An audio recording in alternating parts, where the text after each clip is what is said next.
There is one amazingly and hidden creative side to this design, and also a totally different yet equally as creative trick on this design. These were created by humans, and I'm going to show you different ways to have a creative edge in today's rapidly evolving design space. So back to this design here.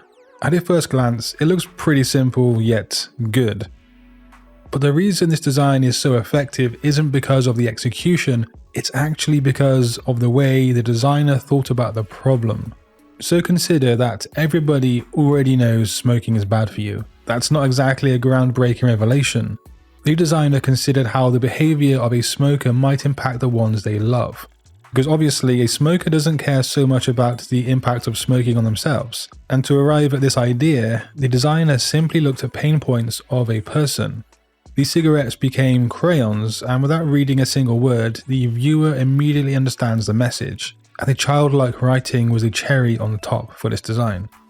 And this is one of my most favorite creative techniques, because it teaches you to stop designing around the obvious thing itself, and then to start designing around the hidden truth behind the product.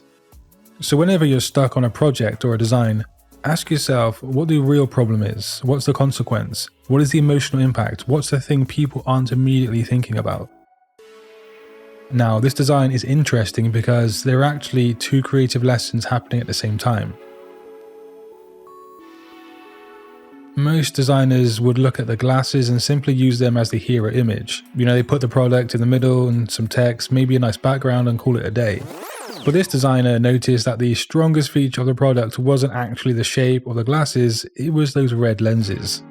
Once they identified that, they started building the entire design around that one feature. The red doesn't stay inside the glasses, it spreads throughout the entire layout. It's in the blurred photography, it's in the product shots, the gradients, even in the atmosphere of the design itself. Everything starts feeling connected because it's all speaking the same visual language. But there is one more lesson here, and I think it's equally important. Creativity often comes from taking one strong idea and pushing it further than everybody else would. This entire campaign is essentially built around one decision, those red lenses. The difference is the designer committed to it completely, and that's something AI often struggles with, because AI is very good at generating options, but human designers are still much better at recognizing the strongest idea and then building an entire system around it. Now, this cover is one of those designs where the idea is so simple that you almost wish you thought of it yourself. It's for a Bloomberg Businessweek issue discussing a long-running bull market. Now, this is the creative hack or technique that you should learn here. When you have a niche audience, in this case people interested in stocks or finance, consider the language or the terms they use, because a bull market is a term that simply means a market is in an uptrend. Now, what's interesting here is that the idea only works because the designer understands the audience. If you show this to somebody who has zero interest in investing and no understanding in it too, they might just see a weird bull standing in a field. But investors, they instantly understand the reference. And that's a really important lesson, because one of the biggest mistakes designers make is trying to communicate to absolutely everyone. Great concepts often come from understanding a specific audience deeply enough to speak their language. And that's a bonus tip for you guys, because I know you want one. The other creative technique happening here is something called literal interpretation. This is where you take a phrase, an expression, a metaphor, or just a piece of language, and you make it physically real. It is surprisingly effective because people already understand the phrase subconsciously. The designer isn't inventing meaning from scratch, they're just borrowing meaning that already exists in the audience's mind. If I showed this tool to a designer from 10 years ago, I honestly don't know which part would actually shock them the most. The fact that it can convert my static designs into motion graphics with just a few clicks, or the fact I'm casually talking to it like it's my design assistant. For example, look at this.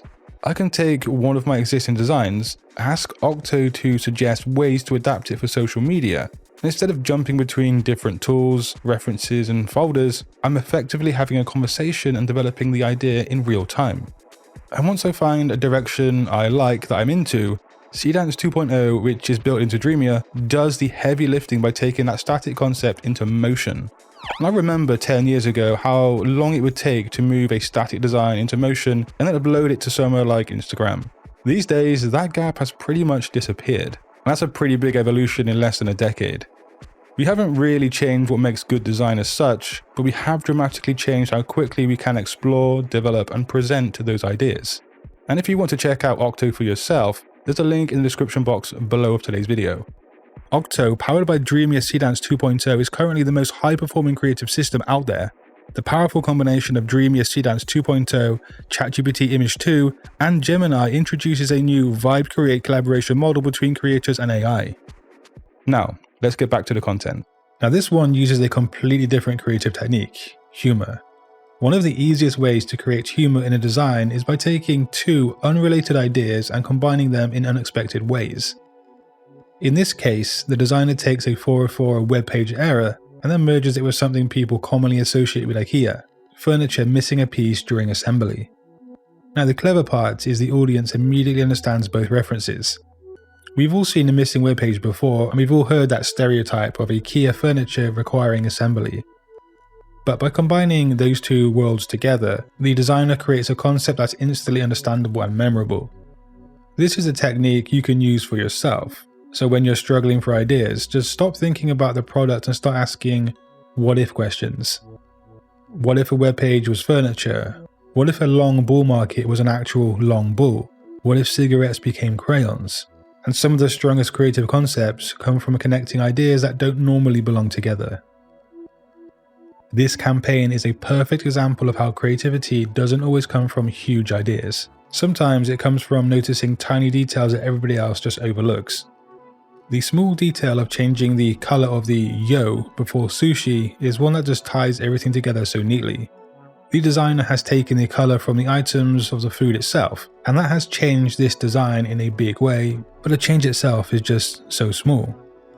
Yes, it's a slightly creative flair, but sometimes a design doesn't need a huge amount of creativity to work, and knowing when to work in this way is a great advantage. Now, design number 6 might be my favorite because it demonstrates something that AI, data, statistics, and information alone struggle to achieve, and that is emotion. If you look at this first image, it's already communicating a serious message. The syringe points towards the dog, and the statistic tells you that 10,000 dogs are euthanized every day. That's sad, of course, it's impactful, but it's all still mostly information. Then you see the second image. The page is torn away and underneath is a dog collar. It becomes somebody's dog. It has an owner, a home, a relationship. The emotional weight increases dramatically, even though the visual change itself is incredibly simple. And this is such an important lesson for designers because facts rarely change people's minds by themselves. People respond more to meaning, they respond to stories, they respond to things that they can emotionally connect with. So whenever you're working on campaigns, especially charity, awareness, or social projects, ask yourself whether you're communicating information or emotion, because they're not the same thing by far. Information tells people what to think, whereas emotion makes them feel something. And when you can actually combine those together efficiently, that's often when the most memorable and the most functional designs are created. And if you would like to continue your journey about outsmarting AI or improving your skills as a graphic designer, just click a video on screen. But until next time guys, design your future today. Peace.